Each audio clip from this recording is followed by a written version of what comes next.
4 de abril de 1984.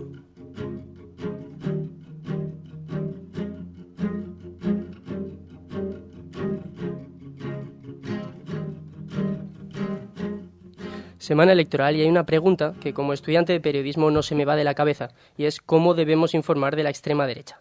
Esta pregunta la han tratado de contestar Alexis Lara e Idoia Arreaza con un documental de La Comarca Científica llamado Viaje a la extrema derecha. En él se entrevista a un sociólogo, a una politóloga, a un doctor de comunicación y a un historiador. Gracias a ellos viajamos a la extrema derecha española y valenciana y conocemos las causas y posibles consecuencias de su auge. El director del documental es Alexis Lara. Es sociólogo y técnico superior en Administración y Finanzas. Ha sido premio extraordinario en Sociología por la Universidad de Valencia y tiene un máster en Comunicación, Cultura, Sociedad y Política por la UNED. Muy buenas tardes, Alexis. Buenas tardes, Mario. Casi me quedo sin aire del currículum que tienes. Idoia Arreaza es licenciada en Ciencias Políticas de la Administración Pública por la Universidad de Valencia. Está cursando un máster en Marketing, Consultoría y Comunicación Política y además ha trabajado en el gabinete del conseller de Educación, Investigación, Cultura y Deportes de la Generalitat Valenciana. Muy buenas tardes, Idoia. Buenas tardes. Así brevemente, Alexis, cuéntanos en qué consiste este viaje a l'extrema dreta. Viatge a l'extrema dreta és un documental que han fet en la comarca científica, en el qual analitzem l'auge i el fenomen de l'extrema dreta valenciana des de les ciències socials, com fem normalment en la comarca científica. En aquest cas, com bé comentaves, hem entrevistat a 4 especialistes d'aquest tema i, a més, des de l'apartat de la sociologia, la ciència política, la comunicació i també la història. En Viatge a l'extrema dreta el que hem intentat fer és una cosa que normalment no està en els mitjans de comunicació, que és un anàlisi molt més profund per la immediatesa que moltes vegades té el periodisme. En les ciències socials sí podem parar i, per tant, analitzar des d'una perspectiva més profunda que el que estem habituats a sentir. ¿Y tu papel, Idoia, dentro del documental? Sí, pues fundamentalmente he sido un apoyo técnico dentro del documental. He asistido a la grabación de, en concreto, 2 entrevistas, la realizada a Vicent Flor, el sociólogo, y a Fran García, el doctor en comunicación. Ya lo decía en la introducción, pero hay una pregunta que no deja de rondarme la cabeza, como estudiante de periodismo, como persona implicada, yo creo que en política. ¿Cómo se debe informar sobre la extrema derecha sin beneficiarla? És una pregunta que ens han fet molt en la ruta que farem de les comarques valencianes, en la qual projectarem el documental en diverses localitats, i és cert que és molt complicada de respondre, perquè per una part, si informes i només que contes el que ells diuen, estàs d'alguna manera donant-li bola, no? És el que va passar, per exemple, en l'última polèmica de la proposta que va fer Abascal en el sentit de portar armes, no?, per a protegir la seva llar, etc. Sí. Els mitjans de comunicació se feien ressò només de la proposta, no? I, per tant, d'alguna manera estaven donant publicitat.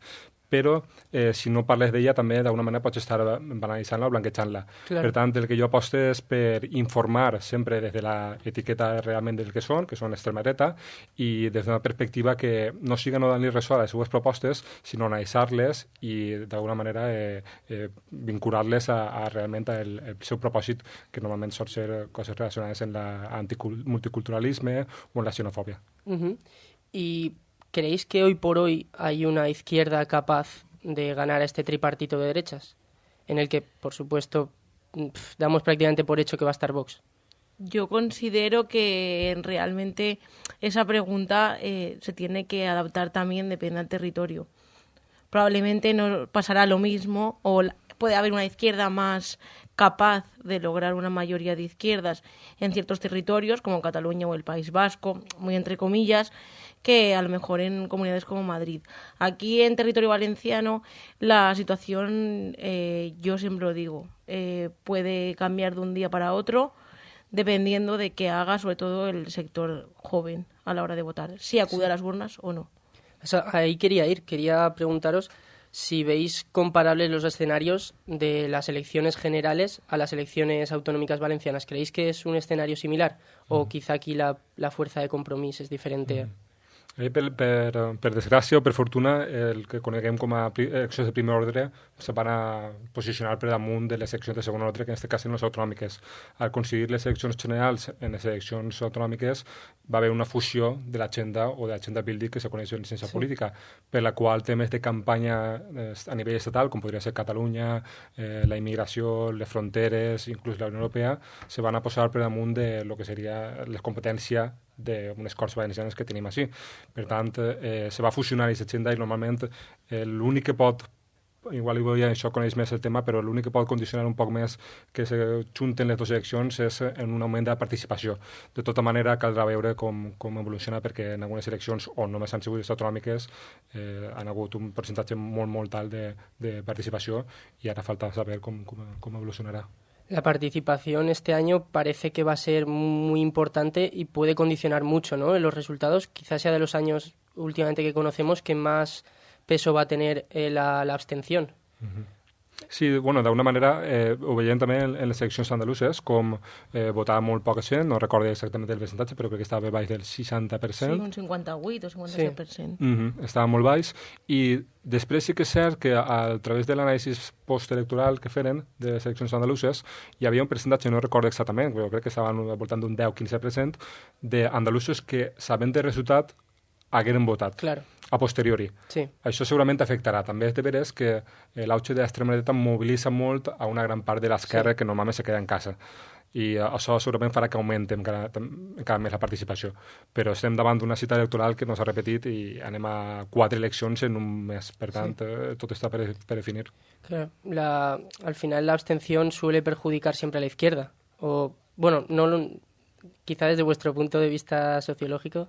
No es que la abstención perjudica a la izquierda, sino que la abstención viene de la izquierda. Claro, exacto, que la gente se abstenga. Es importante. Exacto. Yo siempre lo digo, y muchas veces cuando hemos ido por ahí, por los pueblos con el documental, y ha salido el tema, siempre lo digo, la abstención es un mal endémico y crónico de la izquierda. Por eso es importante conocer que los resultados de tanto ahora de abril como de mayo van a depender en gran medida del nivel de abstención, sabiendo que esa abstención viene de la izquierda. Quiero decir, claro, es como el pez que se muerde la cola. Sí, sí, sí.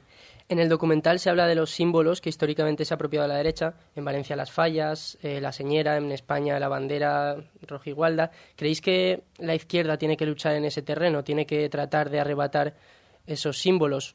¿O creéis que igual se meterían en un fango del que no se puede salir? Està molt vinculat en l'última, si no recordo mal, en la Universitat de Miguel Hernández, crec que l'última provocació que vaig llançar abans d'acabar el documental, la xerrada, va ser el franquisme o l'extrema dreta clàssica, la que conegut com a Espanya 2000, Falange de Ajons, Falange, Democràcia Nacional, Aliança Nacional. Tots aquests han sigut molt fàcilment etiquetables perquè han utilitzat la bandera franquista en molts dels seus actes o reivindicacions.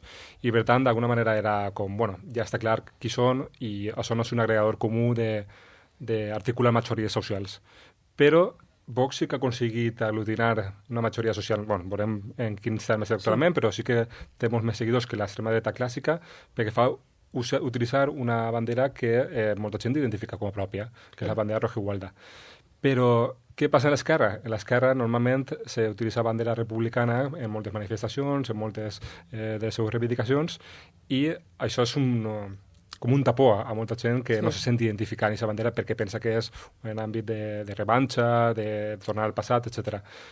Jo m'agradaria preguntar també què passaria si l'esquerra fera ús de la bandera rojigualda, si realment podria abarcar molta més o agregar una majoria social molt més potent, o passaria el que tu a mi pots insinuar que seria esto está echando esta bandera que va en contra de allò que yo estoy pensando. Claro, yo creo que por desgracia está demasiado vinculada también por, no sé si iba a decir una irresponsabilidad de la derecha, pero no, la derecha al final lo ha aprovechado, no ha querido tampoco desligarse y la izquierda como que ha quedado. Yo creo que un caso muy concreto que fue, no sé si lo visteis, Echenique en Twitter, pone Pablo Echenique y la bandera de España.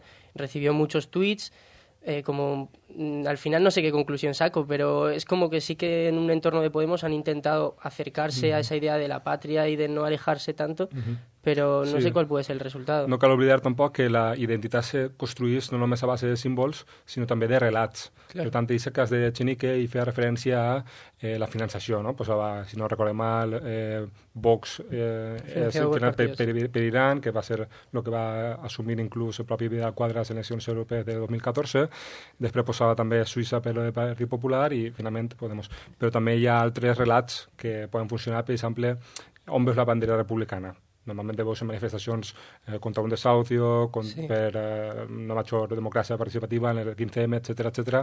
I la bandera espanyola normalment se vincula molt a manifestacions pro vida, a manifestacions contra l'Estatut d'autonomia, o de vegades també, i això és l'agregador comú, és en les manifestacions o congregacions populars com hi ha la secció espanyola, que allí tota gent en les banderes espanyoles, ¿no? Però sí que està molt vinculada a relats, i això és important remarcar-ho. También Vox ha logrado algo que quizá los otros partidos de derechas no tienen, y es una fuerza muy grande entre los jóvenes porque han usado muy bien las redes sociales, ¿no? Tienen una gran potencia en sus redes. El otro día lo estuve viendo y en Instagram son el partido que más seguidores tienen y con una diferencia abismal con respecto al segundo, que creo que es Podemos. También yo creo, bueno, esto lo comentará a lo mejor más Alexis, que tiene un más amplio recorrido en temas de comunicación, pero tiene que ver fundamentalmente con dónde intentan captar el voto, no tanto quién les vota. Es decir, no considero que el perfil, no podemos considerar aún que el perfil de votante de Vox es una persona joven por el simple hecho de que hayan aglutinado fuerzas en una red social. Yeah. Al final no es tanto qué está haciendo el usuario de Instagram en este caso, como dónde está buscando votos Vox. Y eso se determinará sobre todo en las siguientes elecciones. Pero aún así, siempre lo digo y lo vuelvo a repetir, y creo que es necesario repetirlo, el perfil del votante de Vox aún no está definido. Claro. Y probablemente de aquí a 20 días no lo esté, y de aquí a un mes tampoco. Habrá que esperar un poco más. ¿Y creéis que de aquí a 20 días, no, dentro de 2 años Vox seguirá donde está? ¿Seguirá subiendo, bajará, se deshinchará? No sabemos. Claro, estas son predicciones. Sí, són prediccions i és molt difícil la política de ficció, de fet. Nosaltres repetim constantment, som científics socials, però no som futuròlegs. Podem, a millor, atisbar algunes possibles variances o algunes probabilitats, però molt complicadament podem dir on pot estar Vox en 2 anys. Se pueden entender tendencias, però no, sí, no asegurar el tendències, futuro. exactament. De fet, el sociòleg Vicent Flor, en el documental de viatge a l'extrema dreta, fa referència a algo semblant, diu, podria ser que l'extrema dreta acabarà seguint Flor d'un dia i, per tant, reubicant el centre dreta espanyol, com a fusionant-se dins, que no pareix que siga el que vaig a passar, i l'altra possibilitat seria que fora una cosa que està passant a Europa, que pugui estar oscil·lant en un 10-15%, 15-20% inclús. Incluso governando. Inclús governant o tinguent una capacitat de decisió molt forta dins d'un govern. Per tant, tot apunta que va ser això, estabilitzant-se en el que està passant en la Unió Europea. Sí, perquè fonamentalment Vox té un condicionant molt important que porta a que pugui estabilitzar-se, i és que té el recolzament de l'extrema dreta a Europa. I, de fet, l'altre dia jo llegia un article on se comentava que Vox és la gran esperança de l'extrema dreta a Europa. Vull dir, partint d'aquesta base, podria ser que d'ací 2 anys Vox siguera un partit més dins de l'espectre polític.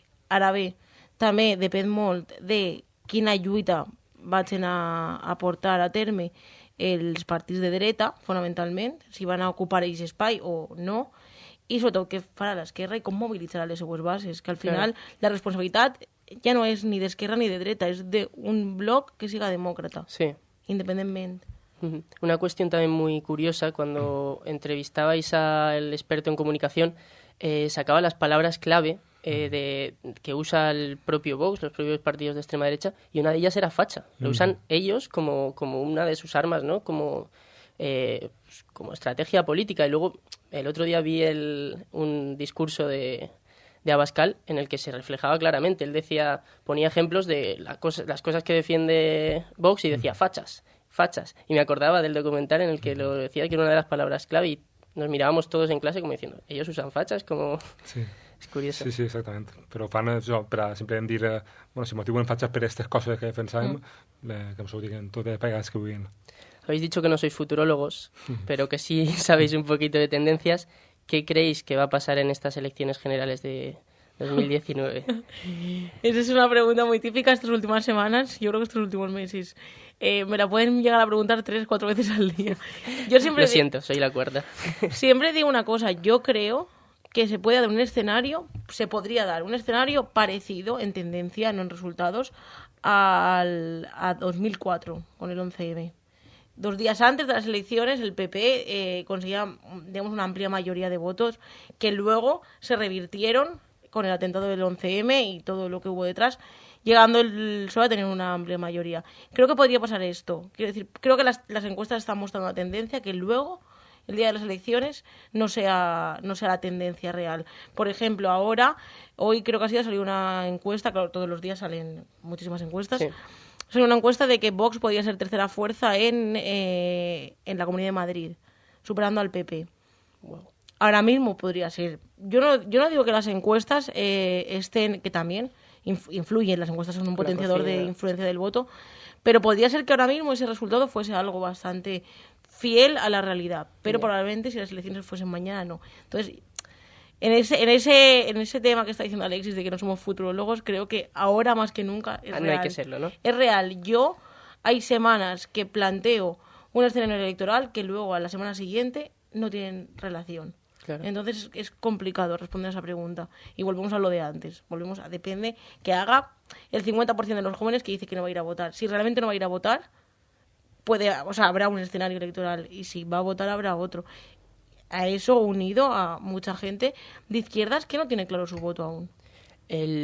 La irrupción de Vox en la vida política y en el escenario de Andalucía da la sensación de que ha desplazado quizá un poco hacia la derecha a los propios partidos que ya estaban en la derecha. No sé si, bueno, quizá por la lucha del nacionalismo, defender esa idea de España, és la sensació que jo tengo. ¿Qué opinió nos merece? Jo diria que és recíproc. És a dir, l'aparició de Vox ha condicionat després als partits de dreta i els ha desplaçat una mica més cap a la dreta, però al mateix temps el llenguatge que han fet ús tant Ciutadans com el Partit Popular, belicista, molt beligerant, molt decrispador, ha proporcionat també una pista d'aterrissatge a un partit d'extrema dreta, perquè quan estàs constantment apel·lant a que hi ha hagut un cop d'estat equiparant el 23F amb el 3 d'octubre del referèndum català i estàs també equiparant a Pedro Sánchez, que guanya una moció de censura constitucional com a un ocupa, sí, i estàs apel·lant a la immigració com a ens estan invadint i n'hi ha una riuada d'immigració que va trencant la nostra societat, està donant una pista d'aterrissatge a un partit d'extrema dreta i Vox ha aprofitat això. Per tant, jo diria que és recíproc. Primer, li fan un favor d'alguna manera a Vox, a l'extrema dreta, per a que aterrisse, per a que pugui posar el seu pos així en el sistema polític espanyol i va en ser particular, i posteriorment Vox, en el seu llenguatge que ha aprofitat allí, desplaça una vegada més a les partits de dretes. Me tiraría horas hablando de esto porque es un tema que me encanta, pero tenemos que llegar ya al final de la entrevista. ¿Cómo se puede ver el documental de Viatge a l'extrema dreta? Bueno, esta setmana passada ho hem anunciat i definitivament el dimecres, dia 10 d'abril, ha estat publicat al canal de YouTube i ara tindrem disponible durant tot aquest temps el documental. De fet, ja ha començat a tindre visites. Perfecto. Alexis Lara y Idoia Reaza, creadores del documental Viatge a l'extrema dreta, muchísimas gracias por tenernos aquí en los estudios de UPV Radio. Muchísimas gracias por atendernos. Un auténtico placer. Gracias a Muchas vosaltres. gracias a vosotros. Hasta la próxima. Un saludo. Gràcies.